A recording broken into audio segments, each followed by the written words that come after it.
Hey Jason, how you doing? Hey Rob, doing well. Good. So look, I know just showing up on the practice field like Randall did today is not exactly being back to playing, but that surgery is not easy, and the fact that he's doing what he's doing so quickly, how encouraging is that for you that you might have him at some point here, whether it's regular season or playoffs? Yeah, it's very encouraging. And with Randall, he's the type of guy that probably like I want to say like a week after the injury, when everybody knew that he needed to get surgery, he tells me he's like, "I'll be back. Don't worry, I'll be back." He just has that mindset. I mean, it's rare, but everything he does around the clock and it's just all football, and all ball and.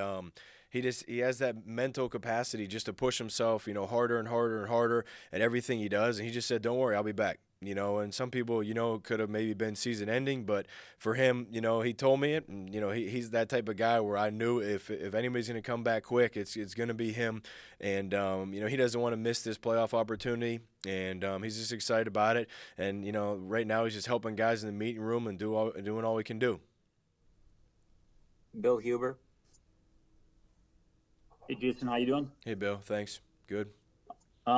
So every once in a blue moon, Aaron will overthrow a pass during practice, and we'll scoop up the ball, and they're like they're humongous and they're slick. And I'm thinking, how the hell do you catch one of those things when it's minus? Well, not gonna be minus sunny, but when it's like 2 degrees. Yeah. So what's the key to catching those things on a real cold night? Yeah, I mean it could be minus. We'll see what the wind chill is at, but I mean the weather is always going to be a factor. We're in Green Bay; it's an outdoor stadium, but we practice in the elements. It might not be as cold as that. We try to not to put too much pressure on drops or anything like that. Like I said, we hit the jugs, we catch a lot of balls.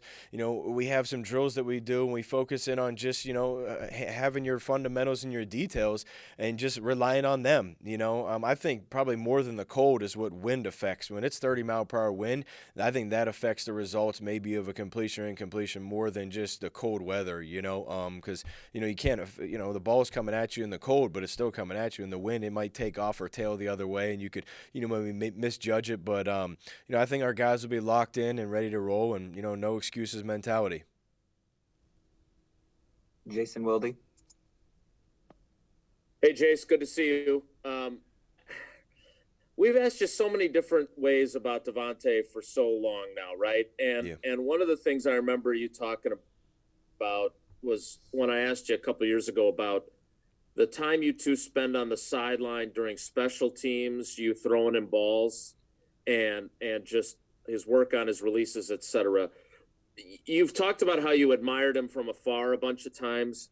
When you finally got to coach him, what were some of the first things that jumped out? And now, in what ways is he different or even better, whether it's in your room or on the field or wherever, now after a few years of being around him?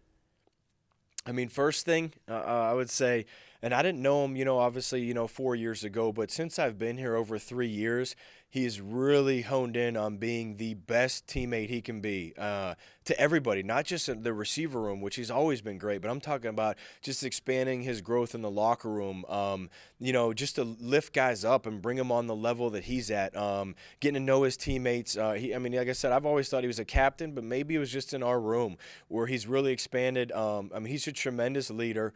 And just a tremendous guy to be around, in and outside the building. So that to me, I just sit back from afar and I just, like I said, I admire it. I think he's really turned into most of the times you hear of leaders being quarterbacks, and receivers sometimes get a different, maybe rap from people around buildings or in leagues. But he's turned into that guy where I think everybody wants to be around him, that energy. And then the other thing that we kind of hit on the other day is, he's talked to me about it. He said he's come out and said, I'm just different.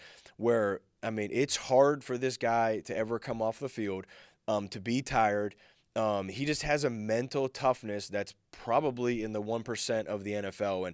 And I think when you truly look at maybe all the guys in that Hall of Fame category, they have what Tay has. And that mental, it's just a toughness to him and a grit that whether he's trained it or maybe he was even born with it a little bit, this mental toughness that is above and beyond majority of guys I've ever been around and coached. And it's a willpower And, we talked about motivation one time, and his great quote was, "It's more for me. It's an inspiration to be the best ever." And I'm inspired by certain things. And he just has these goals set and this mindset. And around the clock, he's going to push himself to literally, like I said, to be the greatest that's ever played this game at that position. Like, that is his goal.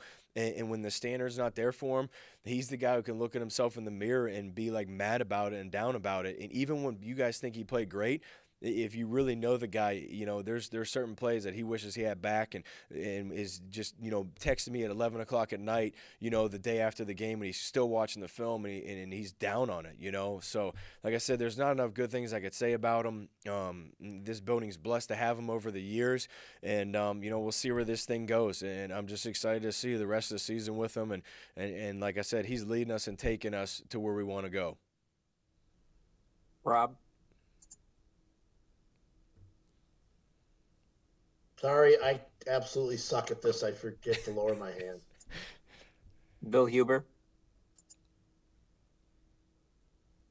Jason, what do you know about David Moore? I know a lot of times you get those practice squad guys in there, and they're, some rookie from Pitchfork Creek, but this guy's actually been around the block some.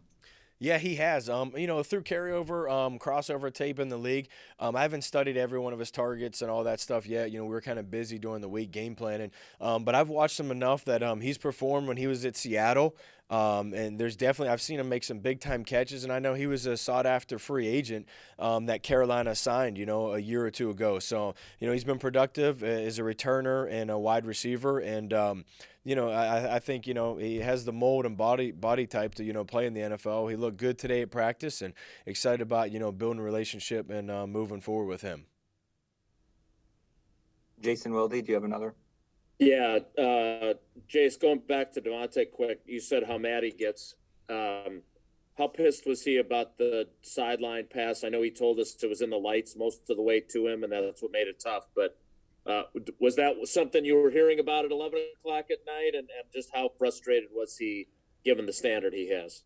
Yeah, I mean, I didn't crush him like after you could feel the anger and just like, the whole building, everyone just like, wow, Devontae Adams dropped the ball, and obviously, he wished he could have came down with it. The emotions on the sideline were pretty tense because, you think, oh my gosh, they could have lost us the game if the defense didn't come up big, when we could have maybe iced them out. But, after that, we watched the tape, and, you could see he kind of mistimed it or misjudged it a little bit too, his jump, and it kind of just looked like an awkward catch. But, we always talk about in the room, that's why we work on the sideline and do everything that we do to prepare us in the game, in the heat of the moment, that if we throw that 100 times, we're going to come down with it 99 out of 100, and hopefully that one's gone for the rest of the year, and he's going to make a big play for us going forward. Like I said, all we can do is rely on our fundamentals and details and everything that we've done from the spring to training camp up to this point, that in the heat of the moment, we don't blink. We make those big time catches, man, and the fans in the crowd that are here are cheering, and we come out on the other side of those ones.